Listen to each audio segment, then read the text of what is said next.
Bagi para teruna dimanapun kalian berada, hari ini kita belajar kembali tentang P2TL ataupun Kolrek tahun 72, yaitu tentang aturan 8 sampai dengan aturan 10.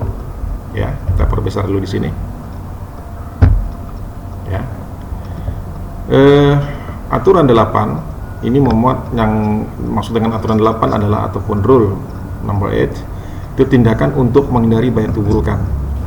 Apa saja sih tindakan-tindakan kita yang dalam hal ini untuk menghindari bahaya tuburukan terhadap kapal kita, ya kan? Yang pertama, kita tentu harus mengambil tindakan tegas dalam waktu yang tepat.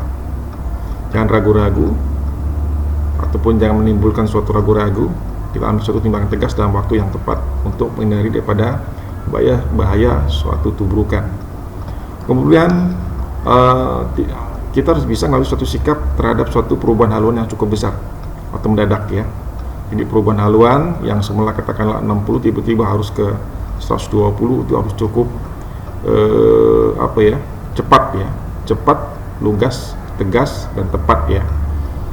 Kemudian jangan sampai menimbulkan suatu keraguan, ya. Yang berikutnya adalah mencegah situasi meruncing lainnya. Apa? Karena keraguan tadi sehingga situasi meruncing. Ini belok kiri atau belok kanan, kanan atau kiri atau mendahului atau bagaimana, dan seterusnya. Ya. Kemudian tetap kita jaga aman. Artinya apabila kita berada di belakang sebuah kapal, kita mau mendahului ataupun overtaking, kita tetap menjaga jarak dalam posisi yang aman. Ya. Kemudian mengurangi dan menghentikan laju. Artinya apa? Kita melihat kondisi kapal yang ada di depan kita, di samping kita, kiri ataupun kanan. Pada sewaktu-waktu kita tidak bisa mengurangi dan menghentikan laju sebuah kapal. Itu dimaksud dengan aturan 8. Ya. Selanjutnya, nah ini ada suatu skema. Di sini ada suatu pulau, ya. Mungkin jarak dari sini tertutup oleh pulau sehingga tidak bisa melihat. Begitu juga sebaliknya, dan diperkirakan titik pertemuannya akan terjadi di sini, ya. Nah, tentu dengan adanya kondisi seperti ini, ya, di salah satu kapal masing-masing tertutup oleh sebuah pulau, tentu kita melihat posisi di sistem navigasi elektronik. Dalam hal ini adalah Electronic Chart Display System ataupun ECDIS ataupun AIS, ya, Automatic Identification System. Kita bisa melihat posisi kapal di mana. Kemudian kita selalu mengadakan suatu komunikasi ataupun kontak by radio dengan kondisi seperti ini, ya. Siapa yang mau duluan atau siapa yang mau belakangan atau siapa yang mau mendahului lebih dulu, berjalan lebih dulu. Tapi dengan kondisi melihat seperti ini, biasanya kapal yang sebelah sini dengan kondisinya yang lebih cepat, lebih dulu, ini tentu ini diprioritaskan ke sana, ya. Lebih dulu dia bergerak, baru ini kita menyusul ke sebelah kanan, ya, ataupun berada di belakang kapal yang mau motong ini, ya. Paham maksudnya, ya? Oke, jadi ini diprioritaskan lebih dulu. Ketika kita melihat posisi mereka di ECDIS, nah, ini diprioritas lebih dulu. Kemudian sudah ini lewat, kita melalui belakang daripada kapal tersebut. Oke, paham sampai sini, ya? Oke, kita lanjut di aturan 9.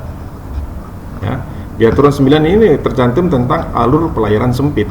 Bagaimana sikap kita ketika kapal kita melalui alur pelayaran sempit. Tentu kapal yang belayar di alur pelayaran sempit harus mempertahankan jarak sedekat mungkin dengan batas luar alur pelayaran atau air pelayaran yang berada di lambung kanannya. Jadi jangan terlampau mepet ke kanan ataupun mepet ke kiri. Kita perkirakan aja dalam kondisi ataupun situasi yang aman. Kemudian tidak boleh merintangin penyeberangan kapal lain, ya. Ini ketika di alur pelayaran sempit, ya, tidak boleh merintangi penyeberangan kapal lain. Kemudian tidak boleh memotong alur pelayaran. Sudah jelas kalau ini alurnya sempit, jangan sekali-sekali kita mencoba memotong alur pelayaran yang cukup sempit, ya. Kemudian kalau sudah alurnya sempit, tentu kita sudah selalu menghindari dengan berlabuh jangkar pada situasi tersebut, ya. Oke, nah kita lihat ini ya, ada beberapa contoh gambar ya. Ini ada suatu alur ya, ini kita jaga jarak dari kapal yang ketika kita mau head to head, ini kita menjaga jarak aman, jangan terlampau ke sebelah kanan kapal ini. Kemudian kapal ini pun jangan terlampau ke sebelah kanan, kita ambil posisi yang safety dengan kondisi seperti itu ya. Dan ketika dia diperlihatkan di gambar yang satunya lagi, nah ini seperti ini juga, sama-sama ketika kita mau mendahului ataupun head to head di posisi alur yang cukup sempit ya, kita perhitungkan dengan jarak aman. Oke. Di aturan 10 kemudian ada bagan pemisah lalu lintas ya. Kalau dia di Selat Malaka itu ada Traffic Spread Scheme atau TSS, yaitu berada di dekat daerah dengan selat-selat Singapura ya. Nah, jadi kapal yang berlayar di bagan pemisah itu berlayar dalam arah jalur lintas yang sesuai. Jadi ada lintasan-lintasan ataupun jalur yang untuk kapal dari sebelah kiri ataupun sebelah kanan. Jadi kita jangan memotong jalur yang sudah ditentukan di dalam skema tersebut ya. Kemudian menjauhi garis ataupun zona pemisah ya. Menjauhi atau garis zona pemisah ini bisa kita lihat garis atau zona pemisah ini di peta laut ya. Itu akan terlihat di situ ya kan. Jaraknya berapa mil sebelah kiri ataupun sebelah kanan sudah ditentukan ya. Berikutnya memasuki ataupun meninggalkan jalur pada ujung jalur. Memasuki meninggalkan jalur pada ujung jalur. Ini harus perhatikan juga ini ya, harus berhati-hati ketika kita masukin ke bagan pemisah lalu lintas tersebut ya. Kemudian menghindari memotong jalur-jalur lalu lintas ya. Ini harus perhatikan juga apalagi ketika malam hari ya. Ketika pandangan kita terbatas, pandangan visual kita terbatas, tentu harus berhati-hati. Jadi selain selalu memantau dengan sarana bantu navigasi elektronik kita ya, selalu setiap saat kita lakukan pemantauan atau pengamatan ya.